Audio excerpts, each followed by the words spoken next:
పొగ తాగడం మనిషికి హానికరం, మంచితనం మనిషికి ప్రమాదకరం. అవును కదా? బాగా సెట్ అయింది కదా ఈ సామెత. నేను చాలాసార్లు ఈ మాట విన్నా. కూరలో ఉప్పు ఎక్కువైనా రుచి ఉండదు, తక్కువైనా రుచి ఉండదు. సో అలానే మనిషి కోపం కూడా ఉప్పు లాంటిదే. తగినంత వాడితేనే మన కోపంకి అర్థం ఉంటుంది, మనిషికి విలువ ఉంటుంది. ఇది ఒకప్పుడు మాట, కానీ ఈ మధ్యకాలంలో నాకు అర్థమైంది. మన మంచితనం కూడా ఉప్పు లాంటిదే. అది కూడా తగినంత వాడాలి అని. మంచితనం ఎక్కువైనా మనిషికి విలువ ఉండదు. మంచికి పోయినా ఏదైనా చెయ్యాలి అని చూస్తే మనమే చెడ్డవాళ్ళలాగా, పిచ్చి వాళ్ళలాగా తయారైపోతున్నాం.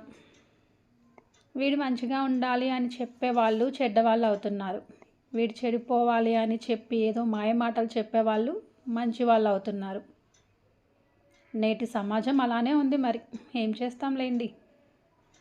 నేను చెప్పింది కరెక్టా రాంగా? కామెంట్ రూపంలో చెప్పండి. మరి ఇవన్నీ మనకెందుకు లేక, నువ్వు మంచిగా వీడియోస్ పెట్టు చాలు అని అనుకుంటారేమో. అంతేలేండి.